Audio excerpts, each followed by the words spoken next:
আল্লাহু আল্লাহু তুমি জানলে জালালুহু, শেষ করা তো যায় না গে তোমার গুণগান।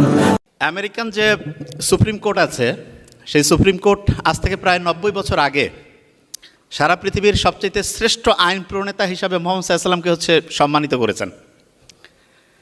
তা মোহাম্মদ সাল্লাম যে সারা দুনিয়ার মানব ইতিহাসে যত মানুষজন আইন প্রণয়ন করেছেন তার মধ্যে যে নাম্বার 1 হলেন, এই সম্মাননাটা যে উনি পেয়েছেন, উনি কিসের উপর ভিত্তি করে আইনটা প্রণয়ন করেছেন? যে কেউ আমরা জানি যে উনি মূলত আইনটা প্রণয়ন করেছেন কোরআনের উপর ভিত্তি করে। তা আমরা যে কোরআন পড়ি, এই কোরআনের মধ্যে কি অলৌকিকত্ব আছে সেটা যদি একটু আগে চিন্তা করি, তারপরে বুঝতে পারবো যে এর মেসেজগুলো আমাদের জীবনে কীরকম কার্যকরী। কোরআনে 44 নম্বর একটা সূরা আছে, সূরা দুখান। এইটার অর্থ হচ্ছে ধোয়া। এই যে ধোয়া, এইটার যত উপাদান আছে তার মধ্যে সবচেয়ে প্রধানতম যে উপাদান, এখানে যে ছেলেরা আছে তারা বলবে প্রধানতম উপাদান কোনটা বলি তো একটু? ধোয়ার প্রধানতম উপাদান কোনটা? Carbon dioxide. ধোয়ার প্রধানতম উপাদান কি? Carbon dioxide. আচ্ছা আমাকে একটু বলেন তো, কার্বন ডাইঅক্সাইডের আণবিক ভর কত? 44। সূরা দুখান যে সূরাটা আছে এটা কয় নাম্বারে আছে কোরআনে? কত কত? 44। তার মানে ধোঁয়া নিয়ে আল্লাহ যখন কথা বলছেন, ধোঁয়ার যে সবচেয়ে প্রধানতম উপাদান কার্বন ডাইঅক্সাইড, সেইটা আণবিক ভর যেমন 44, ঠিক তেমনি করে ওই সূরাটা আল্লাহ কোরআনে সেটও করছেন 44 নম্বরে। অনেকের মনে হচ্ছে এটা বোধহয় একটা কাকতালীয় ব্যাপার, এমনি এমনি হয়েছে। নো। সূরা রহমান, এইটা কোরআনের কত নাম্বার সূরা কেউ কি জানা আছে? কত? 55। Very nice. কত? 55 নাম্বার সূরা। আর রহমান এইটার অর্থ হচ্ছে মোস্ট মার্সিফুল, খুব দয়া করছে আল্লাহ আমাদের উপরে। আল্লাহ আমাদের যত দয়া করেছেন তার মধ্যে নাম্বার 1 দয়া, তার মানে যেটার উপর ভিত্তি করে আমরা বেঁচে থাকি। আচ্ছা যে কাউকে যদি আমি বলি যে আপনাকে আমি 1000 কোটি টাকা দিব, এখনই আপনাকে মরতে হবে, ওই লোকটা কি রাজি হবে? নাকি বলবে যে না ভাই আমাকে টাকা পয়সা কিছু দিতে হবে না, তুমি আমাকে কিছুদিন বেঁচে থাকার সুযোগ দাও? কোনটাতে মানুষ যাবে? টাকা নেবে নাকি বেঁচে থাকতে যাবে? কোনটা বলতে হবে কিন্তু, আমি কিন্তু এটা কোনটা বেঁচে থাকতে চাই। আচ্ছা বেঁচে থাকার জন্য আমাদের টাইমের দরকার না, সময়? আল্লাহ মানুষের জন্য যতগুলো রহমত দিয়েছেন তার মধ্যে মোস্ট মার্সিফুল যেটা, সেটা হচ্ছে সময়, টাইম। এইটা সবচেয়ে দামি। টাইমকে যে আমরা মাপি, সময় পরিমাপের সবচেয়ে ক্ষুদ্রতম যে একক, সেটার নাম কি বলেন তো? বলতে হবে তো। কি নাম? কি নাম? Very fine, second. এবার আপনি সেকেন্ডের সংজ্ঞা যদি গুগলে সার্চ করেন অবাক হয়ে যাবেন। সেকেন্ডকে আগে পরিমাপ করা হতো একটা গোটাল দিন, ওইটাকে 86,400 ভাগে ভাগ করা হইতো, হওয়ার পরে তার একটা ভাগকে একটা সেকেন্ড বলতো। কিন্তু বিজ্ঞানীরা পরবর্তীতে দেখলো যে এই পৃথিবীতে বহু সাগর আছে, মহাসাগর আছে, তারপরে সোলার সিস্টেম, এইখানে মাঝে মধ্যে জোয়ার ভাটা হয়, মাঝে মধ্যে হচ্ছে গ্রহ উপগ্রহের গতিবেগের একটু তারতম্য দেখা যায়। এই কারণে এক দিনকে 86,400 ভাগে ভাগ করার পরে যে 1 সেকেন্ড করছে, সেইটার মধ্যে একটু কম বেশি হয়। এই জন্য বিজ্ঞানীরা খুঁজতে লাগলো যে আমরা সেকেন্ডটাকে এমনভাবে পরিমাপ করতে চাই, এমনভাবে যাতে করে 10 কোটি বছর পরেও 1 সেকেন্ডের এদিক ওদিক না হয়। তার মানে সময় পরিমাপের একটা সবচেয়ে স্ট্যান্ডার্ড সিস্টেম দরকার। এই জন্য 1960-এর দশকে তারা ক্যালকুলেশন করতে করতে করতে করতে একটা মৌলের খোঁজ পায়। সেই মৌলটার নাম হচ্ছে সিজিয়াম। কি নাম বলেন তো? সিজিয়াম। কারো কাছে যদি গুগল গুরু থাকে সার্চ করেন, সিজিয়াম 1A গ্রুপের মৌল। পর্যায় সারণীতে 114টা মৌল আছে না, তার মধ্যে 1A গ্রুপে আছে সিজিয়াম। আপনি সার্চ করতে থাকেন, সিজিয়াম যেই পর্যায় সারণীতে আল্লাহ সেট করেছেন, কত নাম্বারে কেউ কি জানেন? কততে? 55। Very nice. Surah Rahman most merciful, এইটা কোরআনের কত নাম্বারে আল্লাহ সেট করেছেন? কত? হ্যাঁ, 55। তার মানে আপনি দেখেন সবচেয়ে মার্সিফুল যে জিনিসটা আল্লাহ আমাদের টাইম দিয়েছেন, সেইটা পরিমাপের যে সবচেয়ে স্ট্যান্ডার্ড সিস্টেম, সেই মৌলটা 55 নম্বরে পর্যায় সারণীতে আমরা পরে আবিষ্কার করছি। আর আল্লাহ তো জানেই যে কোন সময় মানুষ কি আবিষ্কার করবে, সেইটার উপর ভিত্তি করে কোরআনের 55 নম্বর সূরাটা, সূরা আর রহমানকে আল্লাহ সেট করেছেন। আপনার কি মনে হচ্ছে এটা কাকতালীয় ব্যাপার? আমার কথা কি আপনারা বুঝতে পারছেন আমি কি বলছি? মনে হয় অনেকে বুঝতে পারেনি। আরও সহজ করে বলি, সিজিয়াম যে মৌলটা আছে, এই মৌলের মধ্যে প্রতি মুহূর্তে কম্পন হয়। আচ্ছা আপনারা কি জানেন এই যে পানির যে বোতলটা, এইটার মধ্যে কিন্তু অণু পরমাণু আছে, কাঁপতেছে, প্রতি মুহূর্তে কম্পন হচ্ছে। ঠিক তেমনি করে সিজিয়াম পরমাণুর ওই মৌলের মধ্যে প্রতি মুহূর্তে কম্পন হচ্ছে, এবং এই কম্পনটাকেই আমরা সেকেন্ডের সাথে যদি ম্যাচিং করি তাহলে 10 কোটি বছর সময় যাওয়ার পরেও 1 সেকেন্ড টাইমের এদিক ওদিক হবে না। তার মানেটা কি? তার মানে হচ্ছে সিজিয়াম পরমাণুর কম্পন এবং সময়ের যে ক্ষুদ্রতম ভাগ 1 সেকেন্ড, এটা একদম একটার সাথে আরেকটা অঙ্গাঙ্গিভাবে সমান সমান মিলে যায়। এতটাই সমান সমান মিলে যায় 10 কোটি বছর, 1 বছর, 10 বছর, 100 বছর, 1000 বছর না, 1 লক্ষ বছর না, 1 কোটি বছর না, 10 কোটি বছর, 10 কোটি বছর টাইম আগায় যাবে, কিন্তু আপনার সেকেন্ডের একটু হেরফের হবে না যদি আপনি সিজিয়াম পরমাণুর কম্পনের সাথে সেকেন্ডকে পরিমাপ করেন। তার মানে হচ্ছে আল্লাহ যে বলছে যে কোরআন হচ্ছে জ্ঞানীদের জন্য নিদর্শন, আমরা যদি সিজিয়াম পরমাণুর এই ব্যাপারটা আবিষ্কার করতে না পারতাম তাহলে কি আমরা বুঝতে পারতাম আল্লাহ কোন জায়গায় কোন জিনিস রাখছে? এই জন্য কোরআনের সবচেয়ে অলৌকিকত্ব হচ্ছে যত পড়বেন, যত মেলাবেন, তত বিস্ময়ে অতিভূত হয়ে যাবেন যে কি অসাধারণ জিনিস আল্লাহ দিয়েছেন। আচ্ছা, কয়েক বছর আগেও একটা জিনিস নিয়ে কন্ট্রোভার্সি ছিল। কন্ট্রোভার্সি বলতে একটা জিনিস নিয়ে একটা খটকা ছিল যে আমরা যখন রাতে ঘুমাই ডান পাশে কাত হয়ে ঘুমাবো না বাম পাশে, এটা নিয়ে একটা বিতর্ক ছিল। এক এক আর্টিকেলে এক এক রকম করে আসতো। কেউ বলতো ডানে কাত হয়ে ঘুমাও, কেউ বলো বায়ে কাত হয়ে ঘুমাও। মোহাম্মদ সাল্লাল্লাহু বলছে যে তুমি ডান কাত হয়ে ঘুমাও, ডান পাশে।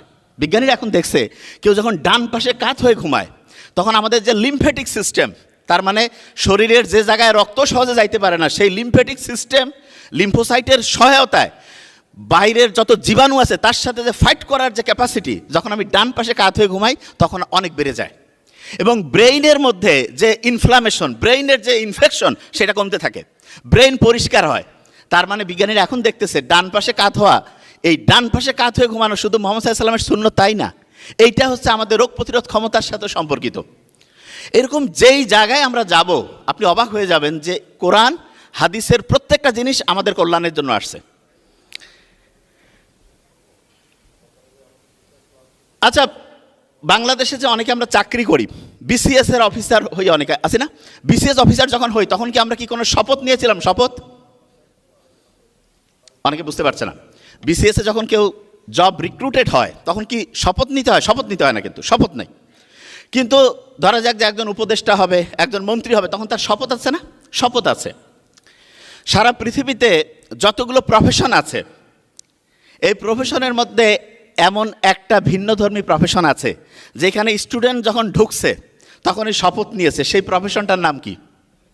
হ্যাঁ, আপনারা নেন নাই? কোনটা? Medical science. প্রত্যেকটা প্রফেশনেই দামি। তো একবার একটা আলোচনার মধ্যে আমার এক বন্ধু বলতেছে, সে ইঞ্জিনিয়ারেরও দাম আছে, প্রত্যেকটারই দাম আছে, বলতেছে যে আসলে ডক্টরের একসময় না হইলেও হবে, এমনিতে মজা করে। তাই আমি বললাম যে তুমি কি কোনো শপথ নিছো? বলছে কিসের শপথ? আমি বলছি না, তুমি যখন ইঞ্জিনিয়ারিং পড়তে গেছো তখন শপথ নিয়েছো কিনা? বলছে না, তখন তুমি শপথ নেয়নি। আমি বললাম যে দেখো, যে শপথ নেয় বুঝতে হবে যে সে খুব গুরুত্বপূর্ণ কাজ করে, এই জন্য তাকে শপথ নিতে হয়। যার কাজ যত গুরুত্বপূর্ণ তার শপথ তত পাওয়ারফুল, তত স্ট্রং। আমেরিকার যে প্রেসিডেন্ট যখন শপথ নেয় সে বাইবেলের উপর হাত রেখে, যেই ধর্মের হবে, সাধারণত খ্রিস্টানই হয়, বাইবেলের উপর হাত রেখে কিন্তু শপথ নেয়। আমরা যারা হচ্ছে যে মেডিকেল সায়েন্স পড়তে আসছি আমরা কিন্তু হচ্ছে শপথ নেই। তার মানে সারা পৃথিবীর সবচেয়ে শ্রেষ্ঠ প্রফেশন, প্রত্যেকটাই দামি, সবচেয়ে শ্রেষ্ঠ প্রফেশন যে মেডিকেল সায়েন্স, সেটার সবচেয়ে সহজ এক্সাম্পল সেটা হচ্ছে শপথ। অনেকে মনে করে শপথ নেওয়া কি আর সে যায়? নো। আপনি অন্য সাবজেক্টে পড়তে যান, আপনার কি কেউ এসে বলবে যে ভাই শপথ নাও? নো। কারণটা কি? কারণ হচ্ছে আপনি এখানে শপথ নিচ্ছেন এই কারণে, আপনি যেই জিনিসটা নিয়ে ডিলিংস করেন সেটা হচ্ছে মানুষের জীবন। সরাসরি প্রত্যেকটার সাথে মানুষের জীবন সম্পর্কিত আছে প্যাসিভলি, কিন্তু সরাসরি মানুষের জীবনের সাথে সম্পর্কিত হচ্ছে মেডিকেল সায়েন্স। এবং দেখুন, আমরা যখন আল্লাহর কাছে দোয়া করি যে রাব্বানা আতিনা ফিদ দুনিয়া, না, আল্লাহ আমার দুনিয়া তুমি সফল করো, আখিরাতেও সফল করো, এটা যে কেউ যে কোনো জায়গা থেকে সফল হইতে পারে। তবে আমি যদি বলি যে এমন একটা পেশা, যেই পেশায় আপনার রুজিও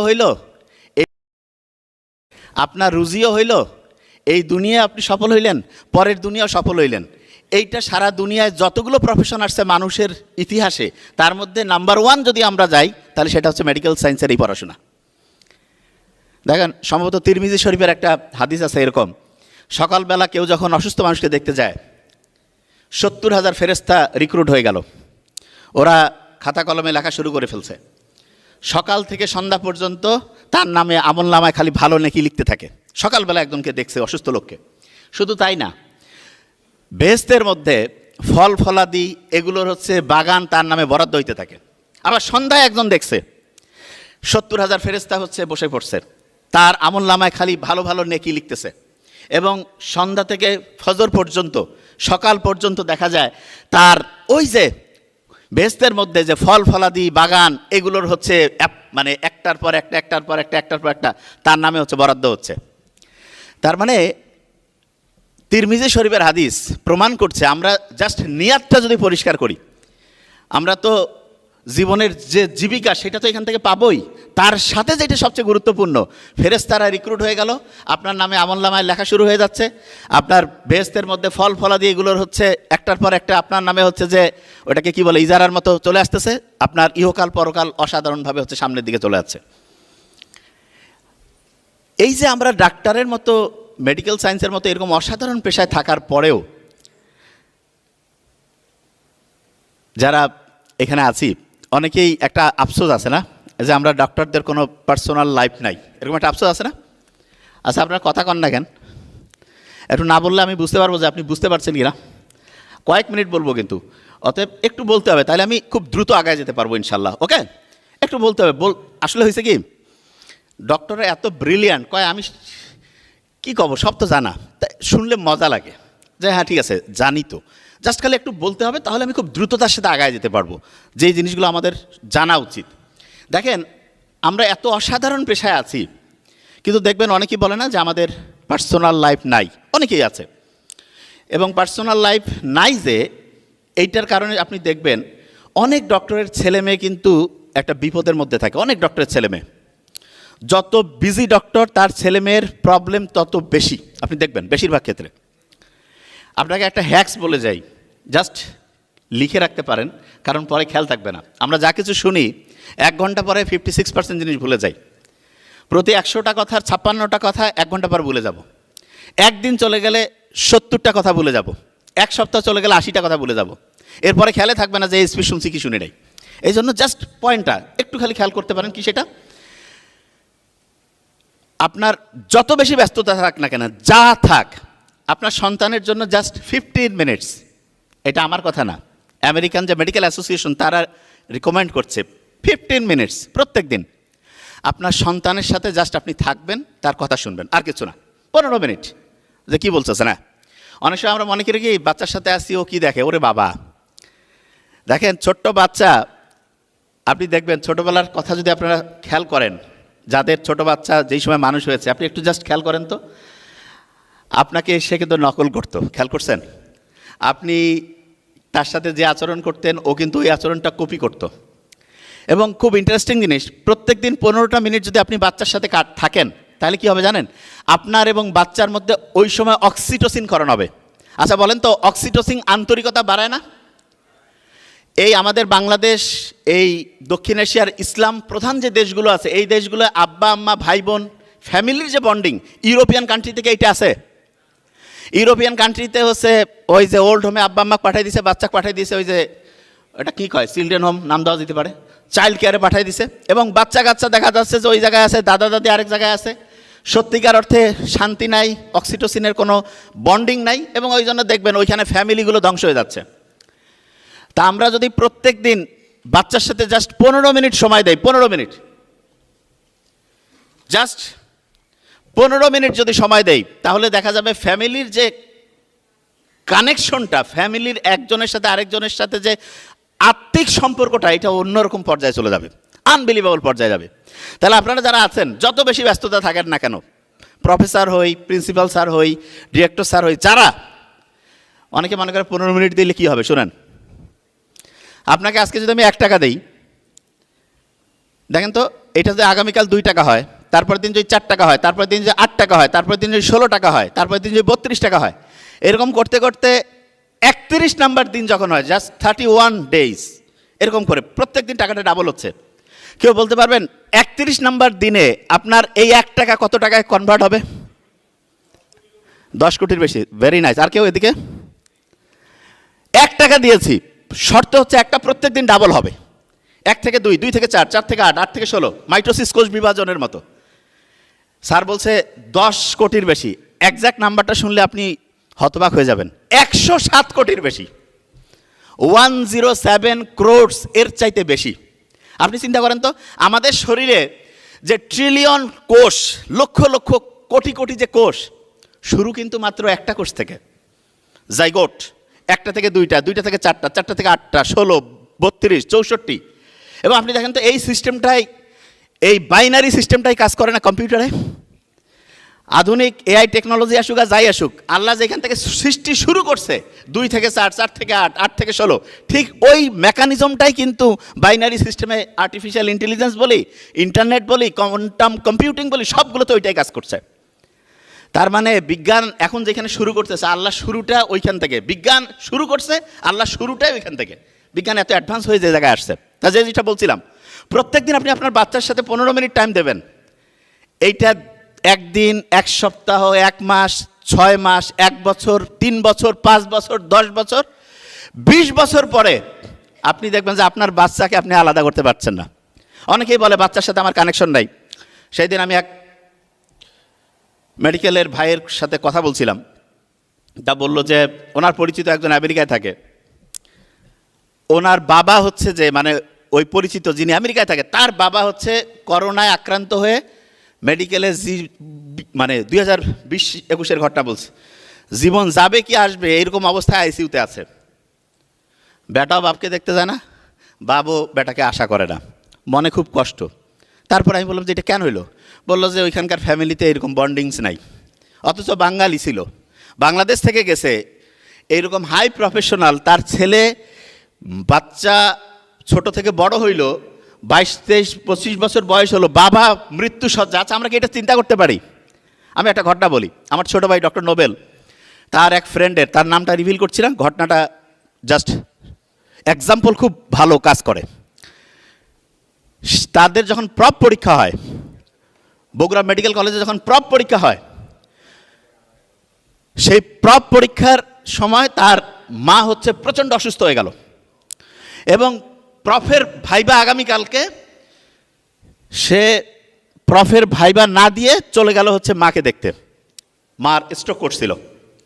তা খুব ভালো ছেলে ছিল, স্যারেরা খুব দয়া করে তাকে বলছে, ঠিক আছে তুমি অন্য যে আরেকটা যে রয়েছে গ্রুপ, তার সাথে ভাইবা দাও। ভাইবা দিয়ে সে পাশও করলো। ইন্টার্নশিপে যখন ঢুকবে, এই ইন্টার্নশিপে আমরা যাওয়ার সময় দেখা যায় না কাগজপত্র জোগাড়পাতি করে জমা দিতে হয়, ওই সময় তার মার রিকারেন্ট স্ট্রোক হলো। এবং ফ্যামিলিতে তার বড় ভাই অন্যরা হচ্ছে ঢাকায় থাকে, আর তার মা গ্রামে ছিল। সে তার মায়ের সাথে 24টা ঘন্টা, 7টা দিন, 1টা মাস, 1.5টা মাস সব সময় মায়ের টেক কেয়ার করছে। সত্যি কথা বলছি, কেউ যদি পার্সোনালি জিজ্ঞেস করে নামও বলে দিয়ে পারি, জাস্ট সবার সামনে নাম বলছি না। 1.5 মাস পরে যখন ডিরেক্টর স্যারের কাছে গিয়েছে যে স্যার আমার এরকম হয়েছে, মা এরকম অসুস্থ ছিল, এই ঘটনা, আমাকে জয়েন নেন। ডিরেক্টর স্যার বলছে তুমি 10 মিস করছো, 6 মাস পরে আসো। তার মানে পরের যারা সাপ্লিমেন্ট গ্রুপ তারা কি করবে বেচারা? যদিও ডিরেক্টর স্যার এক্ষেত্রে হয়তো বা একটু মানবিকতা দেখালে হয়তো বা, যাই হোক, কিন্তু আল্লাহর প্ল্যান দেখেন কি করে। তারপরে সে এসে আবার মায়ের সাথে হচ্ছে যে সেবায় সে নিয়োজিত হয়ে গেল। 6 মাস পরে সাপ্লি যে গ্রুপ ছিল তাদের সাথে জয়েন করলো। জয়েন করার পরে দেখেন আল্লাহর মেকানিজম কি, ইন্টার্নশিপ কমপ্লিট করলো, পোস্ট গ্রাজুয়েশন দিল, এবং সম্ভবত ডিপ্লোমা, না একটা ডিপ্লোমা তার কমপ্লিট হয়ে গেল। বিসিএস হচ্ছে না, লাস্ট কোন বিসিএসটা হলো ভাইয়া? 48 বিসিএসে সম্ভবত জয়েন দেয়নি ইনশাল্লাহ, এবং তারপরে 2-3টা বিসিএস একসাথে হয়ে বসে আছে, তার জয়েন হয়ে যাবে। তা আমি নোবেলকে বললাম যে ভাই তোমাদের ব্যাচের সবার স্ট্যাটিস্টিক্সটা কি? তো বললো যে আমাদের ব্যাচের পোস্ট গ্রাজুয়েশন একটা ডিপ্লোমা কমপ্লিট হয়েছে এবং বিসিএস হয়েছে, সম্ভবত সে, আর কেউ আছে? নোবডি। আল্লাহ যে আছে, এবং মা বাবার সেবা করলে, মা বাবার সাথে সময় কাটালে, কিয়ামতে ওই সময় কি পাবো সেটা তো পাবোই, কিন্তু দুনিয়াতে যে তা পাওয়া যায়, নোবেলদের ব্যাচের ডক্টর তো তার একটা অসাধারণ এক্সাম্পল। গা কাটা দিয়ে ওঠে না? আমার তো গা কাটা দিয়ে উঠতেছে। আপনি মা বাবার সাথে সময় কাটাইলে শয়তানের মেজাজ গরম হয়ে যায়। এই জন্য দেখবেন বাপ মা ফোন দিলাই রাখো, অথচ বন্ধু বান্ধবের সাথে, এটা আমিও দেখছি আমার নিজেরও। তারপর আমি চেষ্টা করি আলহামদুলিল্লাহ, কারণ আমি জানি যে না, আমি বুঝি যে বড় শয়তান আসি কয় যে বাপ মার সাথে পরে কথা কইলে হবে। আপনি দেখেন মিলান, অথচ বন্ধু বান্ধব সবাই ঘন্টা বা ঘন্টা কথা বলছি, বাবা মা ফোন দিলে আচ্ছা ঠিক আছে নিজের লোক পরে হবে।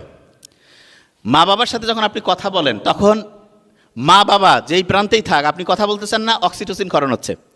আমাদের মা বাবার হার্টের যে রক্তের নালীগুলো, এই রক্তের নালীগুলো পরিষ্কার করার জন্য কি সার্ফ এক্সেল দিয়ে পরিষ্কার করবেন? নো, এইটা পরিষ্কার হয় যে জিনিস দিয়ে, তার নাম অক্সিটোসিন। তার মানে আপনি আপনার মা বাবার সাথে যতক্ষণ কথা বলছেন ততক্ষণ আপনার মায়ের রক্তের নালীগুলো, আপনার বাবার রক্তের নালীগুলো অক্সিটোসিন দিয়ে পরিষ্কার হচ্ছে। এবং এই কারণে দেখবেন হার্টের সমস্যা মা বাবার আল্লাহর রহমতে তখন কমতে থাকবে। আমাদের এলাকার একটা ঘটনা বলি। লোকটা তুলনামূলক লোক মুখে শোনা খারাপ, খারাপ বলতে মানুষের সাথে অন্যায় অত্যাচার করত, খুব পাওয়ারফুল কিন্তু খারাপ। ওই লোকের মেয়ে হঠাৎ করে একটা বিয়ে করছে, সেই মেয়ের বাসায় গিয়েছে ওই লোক। যাওয়ার পরে চেয়ারম্যান ছিল, নাম বলছি না, যাওয়ার পরে মেয়ে দরজা খুলে তাকে, তার বাবাকে ভিতরে ঢুকতে দেয়নি। বাপ কিন্তু প্রচণ্ড গুন্ডা বদমাশ যাই বলেন, কিন্তু মেয়ের সাথে তার কানেকশন অন্যরকম। এই যে মেয়ে তাকে অপমান করে তিরস্কার করে বের করে দিল, বাসায় আসতে পারে নাই, তার আগে হার্ট অ্যাটাক করে পৃথিবী থেকে বিদায় নিয়েছে। তার মানে মা বাবার সাথে সন্তানের বন্ডিংটা খারাপের দিকে গেলে আপনি আপনার আব্বা আম্মাকে অ্যাকিউট এমআই করে দুনিয়া থেকে বিদায় করে দেওয়ার একটা রাস্তার মধ্যে থাকতে পারেন।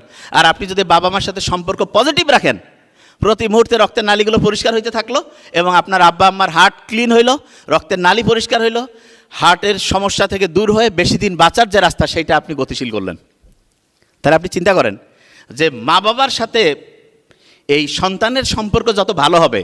আমি একটা ইন্টারেস্টিং জিনিস বলি, এটা কোথাও সায়েন্টিফিক জার্নালে আসে নাই, কিন্তু আমার ক্যালকুলেশন, যেই ফ্যামিলির মা বাবা সৎ, সেই ফ্যামিলি থেকে মেডিকেলে এবং ভালো জায়গায় সন্তান চান্স পাওয়ার রেটটা সরকারিতে বেশি। এবং আমি এটা অবাক হয়েছি, আমার কাছে স্ট্যাটিস্টিক্স থাকে, তা আমাকে অভিভাবকরা অনেক সময় বলে, আমি যখন অফলাইনে পড়াতাম তখন এসে বলতো যে স্যার আমরা কী করতে পারি। আমি বলছি যে আপনি একটা কাজ করতে পারেন, অন্যের হক নষ্ট করবেন না, কোনো দুই নাম্বারই করবেন না, আপনার সন্তানের মেডিকেলে গভর্নমেন্টে চান্স পাওয়ার সম্ভাবনা বেশি। তার মানে আবার এটা না যে যারা গভর্নমেন্টে চান্স পায়নি সব অসৎ লোক, এটা বলছি না। জাস্ট বুঝাতে যাচ্ছি, যেই ছেলে মেয়ে সরকারিতে চান্স পায় আমার অবজারভেশন অনুযায়ী তাদের বাবা মা সততা তুলনামূলক স্কেলে বেশি। তার মানে যে এর উল্টা নাই তা না। নূহ আলাইহিস সালামের সন্তান কিনান, নবীর ছেলে, চিন্তা করেন আল্লাহ অস্বীকার করছে। কি কারণে হইল? কারণ সে যাদের সাথে ঘুরতো সেই সঙ্গদোষটা ছিল শয়তানি। আপনারা যারা মেডিকেলের ডক্টর, অনেকের টার্গেট আছে না, আচ্ছা একটু হাত উঁচু করেন তো, যে আমেরিকা, ইংল্যান্ড, কানাডা, অস্ট্রেলিয়া যাবেন, কারা কারা একটু হাত উঁচু করেন তো, লজ্জা নেই কিছু। যারা আছেন, ভালো খবর আছে আপনাদের জন্য, যারা আছে একটু হাত উঁচু করেন। কোনো খারাপ কিছু নাই, কারো ট্যাগিং দেওয়া হবে না। আচ্ছা অনেকে আছে না যে আমেরিকা, ওয়েস্টার্ন কান্ট্রিতে যাবে, ভেরি নাইস। শোনেন, আপনি যখন বিদেশে যাওয়ার প্ল্যানিং করছেন, আমি আপনার একটা রিয়েল পিকচার বলি, রিয়েল। বিদেশে যে কার্টুন দেখায় আপনার বাচ্চাকে, কার্টুন, বিদেশে যে স্কুলের মধ্যে আর্ট কম্পিটিশন হয়, বিদেশে যে এসে রাইটিং হয়, বিদেশে যে কালচারাল প্রোগ্রাম হয়, এগুলোর মেইন থিমটা কি শুনলে অবাক হয়ে যাবেন। মেইন থিমটা হচ্ছে পরিবার ব্যবস্থা যেটা আছে এইটাকে ধ্বংস করা। তো অনেকের মাথায় যে পরিবার ব্যবস্থা ধ্বংস করবে, সিস্টেমটা কি? খুব সহজ সিস্টেম, সেম সেক্স ম্যারেজ। এইটা একবারে কাউকে দেখেন, আজ থেকে 15-20 বছর আগেও একটা ছেলে একটা মেয়েকে পছন্দ করে এই কথাটা বলতে মানুষ লজ্জিত হইতো। আর এখন ফেসবুকে, আমি তো প্রাইভেট কোনো আমার নাই, এজন্য আমি জাস্ট যেটা জানি সেটা বলতেছি, যে অনেকেই আছে না ইন এ রিলেশনশিপ, শয়তান, এবং ফ্যামিলি এখন এটাকে মেনে নিছে যে না এটা তো নর্মাল। আজ থেকে 15-20 বছর আগে, 25-30 বছর আগে, এই একটা জেনারেশন আগে আপনি চিন্তা করেন তো, প্রফেসর স্যাররা আছেন, স্যাররা আরও ভালো বলতে পারবেন, কেউ কি চিন্তা করতে পারতো যে একটা ছেলে মেয়ের এরকম পারস্পরিক সম্পর্ক ওপেনলি এক্সপোজড অবস্থায় কেউ স্বীকার করবে, উচ্চারণ করবে? প্রশ্নই আসে না। কিন্তু নাটক, সিনেমা, মুভি, থিয়েটার, এই ঘুমাচ্ছে ওই যে মিডল বয়, হ্যাঁ হ্যাঁ, রাতে নিশ্চয়ই ঘুমায়নি, শুনতে হবে। আমি কিন্তু টিচার হিসেবে খুবই ডেঞ্জারাস, গ্যারান্টি। স্যারেরা আছে দেখে এই জন্য আমি কিছু বলতেছি না। আমার আম্মা ফোনে বলছে, তুই এরকম করে ধরবি না, মানুষ সময় চমকে উঠে। আমার মা, আমি আসার আগে কথা বলতেছিলাম, বলতেছে একটু আস্তে আস্তে। আম্মা সবসময় দোয়া করে, কাজে এই দোয়া দরুদ পড়বি সবসময়, ভেরি নাইস। আমি বলছি না, তুমি দোয়া করলে হবে, না তারপর তুই এই দোয়াগুলো করবি। তা যে জিনিসটা বলতেছিলাম, এই যে জিনিসটা বলতেছিলাম, আমি কিন্তু টিচার হিসেবে খুবই ডেঞ্জারাস। কী কারণে? আমার সামনে বসে থাকবে 500 থাকুক 300 থাকুক, প্রত্যেকটা কথা মুখস্থ করে আমি ছেড়ে দিই। এবং আমার ক্লাসে আলহামদুলিল্লাহ এমন খেয়াল আছে, নোবেলদের ব্যাচ ওরা জানে, 2 বছর ইন্টারে পড়েছে, মেডিকেলের সময় পড়েছে, এমন অনেক স্টুডেন্ট আছে একটা ক্লাস মিস করে নেই, নট এ সিঙ্গেল, একটা ক্লাসও মিস করে নেই। এমনও আছে যে একটা ব্যাচে ক্লাস করে আরেক ব্যাচে বসতে, মজা লাগে শুনতে। একই কথা তো আমি বলি না, ভিন্ন ভিন্ন স্টাইলে বলি, শুনতে মজা লাগে। তা ইন্টারেস্টিং জিনিস যেটা, সেটা হচ্ছে যে এই যে 8-10 বছর আগেও কেউ রিলেশন এইটাকে সামনাসামনি বলতে লজ্জিত হতো, দূরে সরাই দিয়েছে। এরপরে টার্গেট যেটা, সেটা হচ্ছে সেম সেক্স ম্যারেজ, এইটার দিকে তাদেরকে উদ্বুদ্ধ করা। এবং অনেকে এখন মনে করতেছে না, এটা কিভাবে হয়। আজ থেকে 20-25 বছর আগে রিলেশনে থাকবে, এটা যেমন বলাটা অকল্পনীয় ছিল। আমরা যদি এগুলোতে সতর্ক না হই, আগামী 20-25 বছরেরও কম সময় দেখবেন যে ওই স্ট্যাটাসের মধ্যে দিয়ে দিছে ওইটা। তাহলে এই লুত আলাইহিস সালামের যে সম্প্রদায়, আমরা যখন কোরআন পড়তাম অবিশ্বাস্য লাগতো যে এটা কীভাবে সম্ভব, যে এটা কেমন কথা। দেখেন, সেই শয়তান আবার ঘুরে আসছে না, আমেরিকা, ইউরোপ, বিভিন্ন ওয়েস্টার্ন কান্ট্রিতে লুত আলাইহিস সালামের কওমের ক্ষেত্রে যা হয়েছিল, সেটা এখন আস্তে আস্তে সারা দুনিয়ার শয়তান বদমাশ এরা ওইটাকে প্রচার করতেছে, এইটার মাধ্যমে খুঁটি গাড়তেছে। দেখেন, যে কোনো একটা খারাপ কিন্তু একবারে ঢুকেন, আস্তে আস্তে আসে। তাহলে এইটা থেকে বের হওয়ার বুদ্ধিটা কি, সেটা আপনাদের শিখাই দিই। এই জিনিসটা একটু মাথায় রাখবেন। আপনার ছেলে মেয়ে প্রত্যেকের আছে না, যে আমরা চাই যে আমাদের সন্তানগুলো ভালো হোক। আমি প্রফেসর স্যার থেকে শুরু করে অন্যদেরকে বলবো, দেখেন আমার অবজারভেশন অনুযায়ী অনেক বড় বড় প্রফেসরদের ছেলে মেয়ে যেই জায়গায় যাওয়ার কথা সেই জায়গায় যেতে পারে নাই। এবং আমি খোলামেলা বলছি, এটা একটা বড় কারণ কি জানেন? কারণ উনি নিজে যেই জীবনটা লিড করছে, ওনার সন্তানের জন্য উনি ওই জীবনটা দিতে চায় না। উনি নিজে খালি পায়ে, স্যান্ডেল পায়ে, সাইকেল চড়ে কষ্ট করে এক জায়গা থেকে আরেক জায়গায় গেছে, আর নিজের ছেলে মেয়েকে গাড়িতে আরাম করে পাঠাচ্ছে। নো, আমি এটার ঘোর বিরোধী। আমার ওয়াইফও বলে যে না, এটা কেমন। আমি বলছি নো, এটা কখনোই হইতে পারে না। বাপের টাকা আছে, মায়ের টাকা আছে, আর বাচ্চা যদি এটা বুঝে, কবে রিল্যাক্স করো, কুল, কোনো পড়াশোনা ওইরকম করে সে করবে না। আপনি চিন্তা করেন তো, আপনি আমি প্রফেসর স্যাররা যে এত পরিশ্রম করছে, তার পিছনে একটা উদ্দেশ্য ছিল না যে আমি বড় কিছু করব, বড় জায়গায় যাব, জীবনে যেটা পাই নাই সেইটা করব। আপনার বাচ্চা ছোটোবেলা থেকেই সে এসি রুমে ঘুমায়, দামি গাড়িতে এসি রুমে যায়, না চাইতেই সব কিছু পায়। ওই কেন পড়াশোনা করবে? কেন করবে সেটা আমাকে বলেন। ওর চাহিদা আছে কিছু নাই তো? আপনি আপনার সন্তানকে যদি আপনার চাইতে অসাধারণ করতে চান, আপনার চাইতে অসাধারণ, আই গ্যারান্টি ইট, তাকে কঠিন করে তৈরি করেন। মেডিকেল কলেজে যারা আপনারা পড়েন, যত কঠিন পরিশ্রম, যত item, card, term, pre assessment, pre prop, অন্য ইঞ্জিনিয়ারিং বলেন, অন্য ভার্সিটি বলেন, যা কিছু বলেন, কাউকে ছোট করছি না, কোথাও কি এরকম আছে? কোথাও নাই। তা আপনি মেডিকেল কলেজে এত কঠিন করছেন কি কারণে? কারণ আপনাকে স্ট্রং করার জন্য। ডক্টর ও তো আদামরা করে পাঠানো যাবে না যে ভাই অর্ধেক বুঝে না। তাহলে স্ট্রং করার জন্য তাকে কঠিন একটা সিস্টেমের মধ্যে দিয়েছেন। অথচ আপনার সন্তানকে আপনি কি করতেছেন? দুনিয়ার সব আরাম আয়েশ দিয়া বলতেছেন তুমি পড়ো। কেন পড়বে বাবা? আমি তো ওই জায়গায় থাকলে পড়তাম না, কেন পড়বে? হ্যাঁ, হঠাৎ 2-1 এক্সেপশনাল থাকে, সেটা আলাদা। এবং এক্ষেত্রে বলবো যে ফিমেল ডক্টর যারা আছেন, আমার মা কিন্তু এই ক্ষেত্রে আমি বলি খুবই করা, আব্বার চাইতে। আম্মার কথা হিসাব সত্যিই বলছি আমি। এই জন্য আম্মার কাছে আমরা চাওয়ার চাইতে আব্বার কাছে চাই বেশি, কারণ আম্মা দিবেই না যে কোনো একটা জিনিসে, এটা কেন না হইলে হয় না। অথচ নর্মালি বোধহয় ফ্যামিলিগুলোতে উল্টা হয় না, যে বাবা একটু বোধহয় কড়াকড়ি করে মা। কিন্তু আমাদের ফ্যামিলিতে আমি দেখছি, আমার ছোটো ভাইও আছে, আমার ছোটো বোনও কয় আম্মা কইলে দিবে না, আব্বাকে আমরা কই আম্মা কোয়া যাবে না, কারণ আম্মাকে বললে দেখা যাবে একটা ভেজাল লাগাই দিছে, কবে এটা হবে না। তো এইটা আপনারা যারা ফিমেল ডক্টর আছেন, ফিমেল যারা, তারা শুনেন, আপনার বাচ্চাকে আপনি 3 বছর 10 বছর কষ্টে রাখলেন, এরপরে সারাটা জীবন ভালো চললো,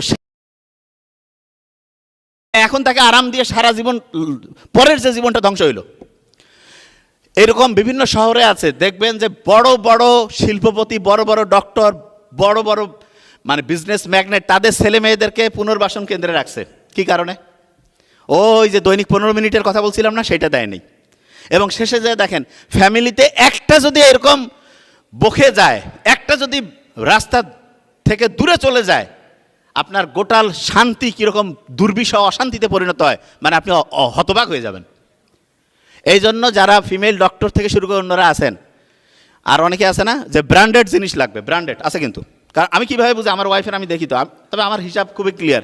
ও যাই থাক, আমার একটা প্ল্যানিং থাকবে যে এতটুকু আমি দিব তাকে, তার বেশি আপনি দিবেন ধ্বংস করে ফেলবেন। বিশ্বাস করেন, তাকে একটা ভালো জিনিস দিবেন, কিসের জন্য তাকে ভালো জিনিস দিবেন? যে একটা হচ্ছে যে আমি তোমাকে ছোট্ট গাড়ি কিনে দিব, ঠিক আছে, তুমি এই কাজটা করো, উপহার হিসাবে ভাবা। এবং অনেকে চায়, আমরা কই যে না আমি আমার বাচ্চার মনে কষ্ট দিব না। এখন কষ্ট দিবেন না, সারা জীবন আপনার বাচ্চাও কষ্ট পাবে, আপনার জীবনও ধ্বংস হয়ে যাবে। এই জন্য যে কথাগুলো বলছি এগুলো মাথায় নোট ডাউন করেন এবং এই রকম করে আপনার ফ্যামিলিকে হচ্ছে রেগুলেট করেন। দেখেন যে ফিউচারটা কত অসাধারণ হইতে পারে। যে জায়গায় আমি ছিলাম, ফ্যামিলির বন্ডিংকে ঠিক রাখার জন্য, আপনার সন্তানকে ঠিক রাখার জন্য তাকে হচ্ছে যে আচরণটা কিভাবে শেখাবেন সেটার একটা সহজ এক্সাম্পল বলি। আপনি চাচ্ছেন আপনার সন্তান আপনাকে সম্মান করুক, বড়দের সাথে ভালো ব্যবহার করুক, তাহলে এই কাজটা আপনাকে করতে হবে। এবং সেক্ষেত্রে আপনি কীভাবে করতে পারেন? আপনার ফ্যামিলিতে আপনার মা বাবা, হাজব্যান্ড ওয়াইফের যে পারস্পরিক মা বাবা থাকে তাদের সাথে সম্মানসূচক আচরণ করুন। ফ্যামিলিতে যারা আছে সবার সাথে আপনি ভালো ব্যবহার করেন, আপনার সন্তান ভালো ব্যবহার শিখবে। এবং এই সন্তান যখন বড় হবে সে তখন খারাপ ব্যবহার কারো কাছ থেকে অ্যাকসেপ্টই করবে না।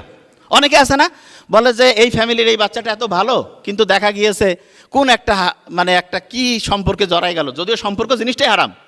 তারপরে ধরেন যে সে বিয়ে হয়েছে, কিন্তু দেখা যাচ্ছে পরে আবার ওইখান থেকে সেপারেশন, ডিভোর্স। কি কারণে? কারণ আপনি ফ্যামিলিতে বাচ্চাকে যখন ভালোবাসবেন না, ভালোবাসা তো ফাঁকা থাকবে না, তখন সে অন্য জায়গায় খুঁজবে। আর কিছু ধান্দাবাজ ছেলে মেয়ে সব জায়গাতে আছে, ওই আসিয়া অভিনয় করবে। হ্যাঁ, আমার কথা, ভালো ছেলে ভালো মেয়ে এত টাইম কিভাবে সে পাবে যে একজন আরেকজনের পিছনে দৌড়াবে? এটা তো আমার ব্রেইনে কুলায় না। বহুত টাইম লস হয় না? সে কেন লস করবে? সে যাবে তার নিজের ক্যারিয়ার তৈরি করবে, নিজের জীবনকে অসাধারণ করবে, তারপরে হচ্ছে যে আল্লাহ যার সাথে যার সম্পর্ক রাখছে ইনশাল্লাহ হয়ে যাবে। তো এই জিনিসটা কিভাবে হবে? আপনি যখন ফ্যামিলি থেকে এই জিনিসটা প্র্যাকটিস করবেন তখন হবে। আপনি মুখে বলতেছেন এই তুমি আমাকে সম্মান করো, মানে আব্বা আম্মাকে, আপনি আপনার আব্বা আম্মাকে সম্মান করে না, ঘন্টু করবে, জীবনে করবে না, প্রশ্নই আসে না। এটা কখনোই করবেন না। আপনি মনে করতেছেন ও শিখে না, ও শিখে সবচেয়ে, ছোটো বাচ্চাদের ব্রেইনের 3 বছরে সবচেয়ে সেরা ডেভেলপমেন্ট হয়। একটা নিউরনের সাথে আরেকটা নিউরনের যে কানেক্টিভিটি 3 বছর বয়সের মধ্যে সবচেয়ে বেশি হয়।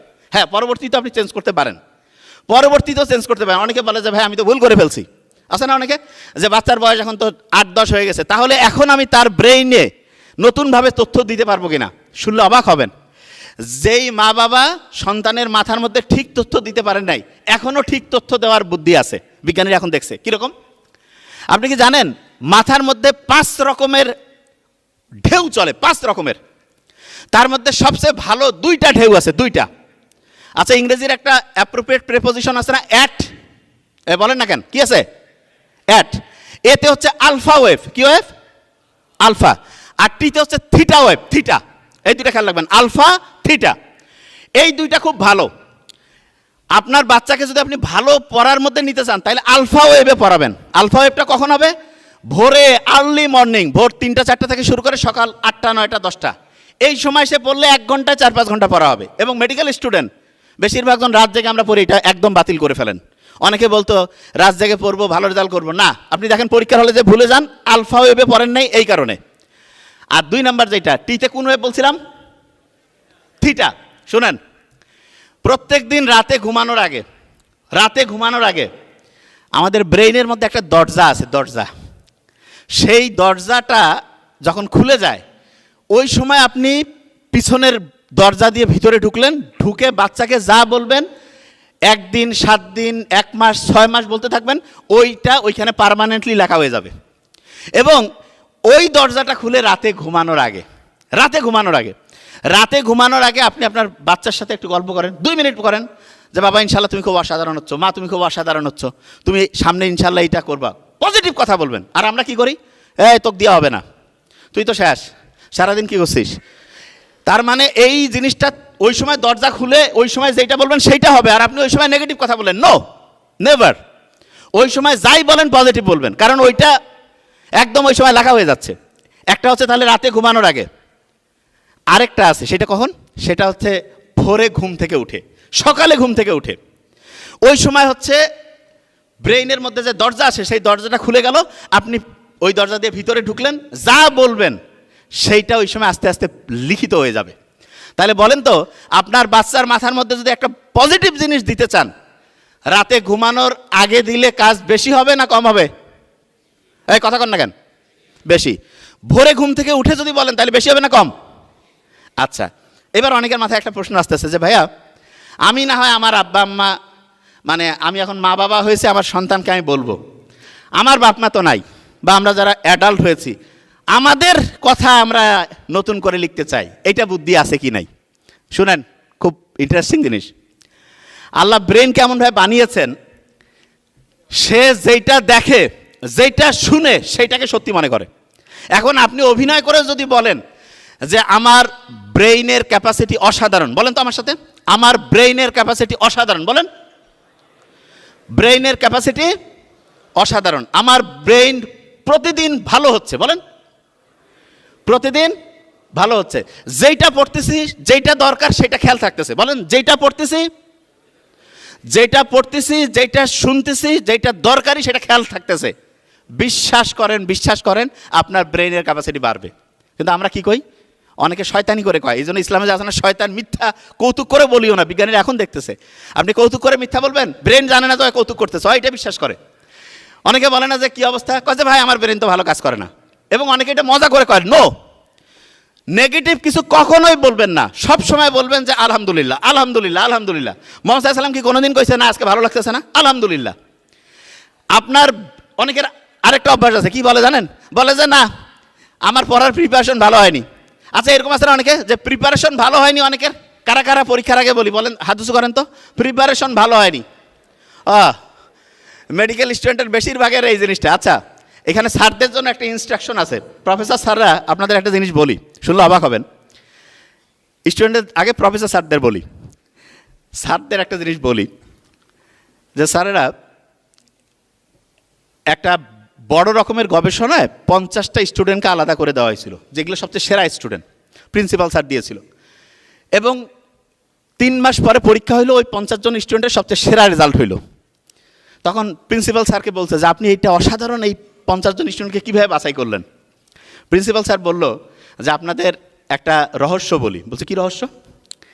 বলছে আমি আমার একান্ত যে পিএস তাকে ডাকছি, ডেকে বলছি এইখানে স্টুডেন্টদের সবার নাম আছে, তুমি 1 2 3 4 এরকম করে করে 50 জনের নাম উঠাও। 50 জনের নাম উঠিয়েছে। ওঠার পরে বলছি যে প্রত্যেকের নামে 3টা করে চিঠি লেখো। বলছে কীরকম? একটা চিঠি যাবে তার গার্ডিয়ানের কাছে, আরেকটা চিঠি যাবে যেই স্টুডেন্টরা যেই প্রফেসরদের আন্ডারে থাকবে তাদের কাছে, আরেকটা চিঠি ওই স্টুডেন্টের কাছে। কি লেখা আছে চিঠির মধ্যে? লেখা আছে যে আমরা ক্যালকুলেশন করে অ্যাসেসমেন্ট করে দেখেছি সবচেয়ে সেরা 50 স্টুডেন্টের মধ্যে তুমি একজন। আমরা চাই তুমি সামনে অসাধারণ রেজাল্ট করো। বাবা মার কাছে গেছে যে আপনার সন্তান সেরা 50-এর মধ্যে আছে, এত অসাধারণ স্টুডেন্ট আমরা পাই নাই, তার পিছনে আপনি হচ্ছে মনোযোগ দেন।